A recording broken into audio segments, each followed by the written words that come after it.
Hey everyone, welcome to my review of The Evil Dead, Sam Raimi's cult classic film from 1981, a movie that I've never seen before because this is part of my Throwback Thursday series where my subscribers vote on movies that I've never seen before and for me to review. So with Evil Dead Rises coming in a couple of weeks, I've decided to check out all the previous Evil Dead films. This is a movie that I feel like I enjoy intellectually, but maybe not emotionally. I'm going to break all that down with the good and the bad with my review today. Let's start with the premise. Ashley Ash Williams, played by Bruce Campbell, his girlfriend and three pals hike into the woods to a cabin for a fun night away. There they find an old book that whose text awakens the dead when read aloud. The friends inadvertently release a flood of evil and must fight for their lives or become one of the evil dead. Ash watches his friends become possessed and must decide before daybreak to save his life in this first of Sam Raimi's trilogy. Let's start off with the good. So right off the bat, I got to say that the highlight here for me personally was Sam Raimi's direction. I love how raw this film felt. I love how like student film the film felt, but with great practical Hollywood effects.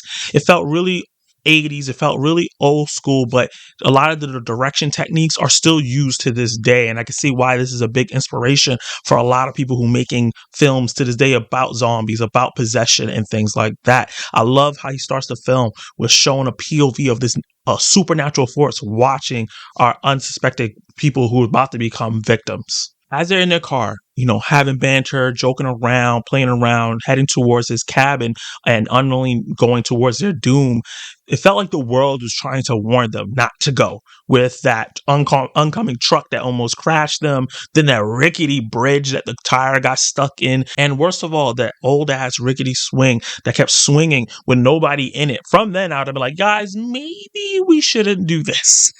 But as soon as he got to the door, it stopped swinging. That would have been my major sign, like something's off here. Maybe we should turn back and go home. All that really set a very chilling atmosphere. As Scott goes into the house, you see the dust particles flying in the air. Felt real raw, felt real realistic, like this was happening in real time. At first, him going through the house and seeing all the dust and how old the place looks and rickety it was, seeing the dead prop animals there, all of it really set the vibe of like, this is a place that something bad happened and it's gonna happen to them.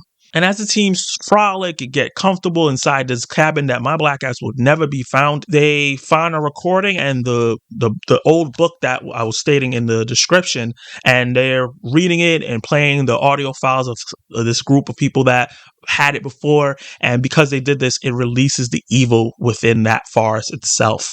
And that's where things start ramping up and going crazy. The most impressive thing, other than Sam Raimi's really great direction, where he really did these swooping shots and the way he would get real close in, the way he would film the terror on the people's faces, were the practical effects. The branches that were kept coming after everybody, especially that specific scene where it first captures the first person. The gore is really a big highlight in how they were able to execute that really well. This is one of the more gorier movies that I've seen that didn't make me want to turn away. I wanted to see it and see how they did it. It was really crazy, like how some of the scenes made me want to wince. And it all was so wondrous. I just wanted to figure out how did he pull this off, especially on this low budget. It's just, you could see he had this imagination that he brought to life in this film. Even the use of like dummies and body dummies when they were doing certain action scenes, you could see that the actors and the body dummies switch, but it was done so well and so quick with really good editing that it didn't bother me that much. I thought it was part of the campy fun because this movie is from the 80s and it has a lot of camp in it. And I enjoyed it. And I'm not 100% sure if some specific scenes were supposed to be funny, but a lot of the scenes ended up being funny to me because of the acting and the execution. One highlight for me was Cheryl, when for some reason, while she's scared that something supernatural, somebody is stalking them, because a lot of weird things kept happening, she decides to go out into the woods by herself in her gown, not telling anybody that she was going, and going real deep into the woods too. I was just questioning her the whole time, like, what are you doing? Why are you doing this? Why are you going alone? And then she gets attacked by the branches and the trees that come alive. And that particular scene just had me dying for how pervy it felt. I was like, whoa, this is definitely a moment of its time. I can't really see anyone doing anything like this right now in this day and age, especially in a movie that's going to be seen wide in a theater. I was just like, couldn't believe what Sam Raimi did in the film, but I thought it was absolutely hilarious. And eventually, all his friends succumb to the evil. Ash friends succumb to the evil, and they will get picked off one by one. And the gore and what was happening to him was so cool. It was done really, really well. And once he was the final guy, I really latched on to Ash. Bruce Campbell, even though they had him trying to play like a young teen or maybe a 20-year-old, he looked like a grown ass man, but he did a really good job of being scared, but also being brave at the same time and having no choice because the woods was not letting them leave. Even Scott tried to leave and then he got attacked and infected.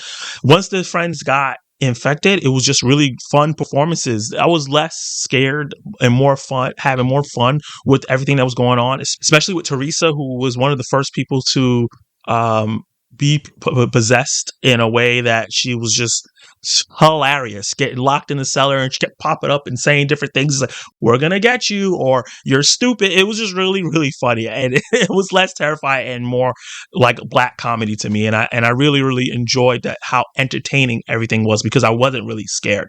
So I feel like that part was intentional for him to have a little bit of fun in the film. And I gotta say, I was never bored watching this film at all, even though I wasn't fully invested in the characters and their decisions and things that they did in the film. I think the filmmaking really carries it, and when they go and become the undead, the evil dead, it gets really, really entertaining, and the gore just keeps topping itself over and over and over, from the pencil stab in the leg, woof, to the chopping of the head, to the gouging the eyes out, to them biting at Ash's leg, and all the different things that they did, especially at the end with them kind of like melting after he burns the book and look like claymation. I thought that was a really interesting way to perform that.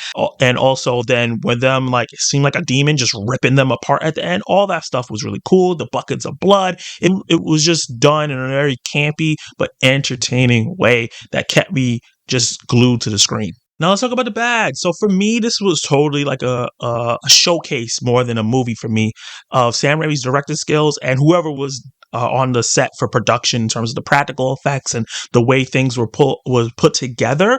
But because it felt like it was more focused on the creep factor and also, the gore, especially towards the latter half of the film, we get a little explanation of why any of this stuff is going on. I kind of like did some research and looked up on it, but I feel like I didn't get a lot explanation in the film itself, which I wish we had a little bit more, why they made certain decisions in the film as well as characters. I think that also really bothered me. Just doing dumb things, like I said, with Cheryl going out there by herself, them not believing in her. Once they saw that she was turning, them not just trying to all leave together, just staying in the house and just trying to go to sleep after she just turned into some weird zombie thing that floated. I know that he had to do it to get it done in this film, and he didn't have a big budget, so it couldn't have like a super wide scope, but it just, those decisions just felt weird to me. Let me give you my verdict. So I see why this is a cult classic. I see why this is a franchise. This is definitely something that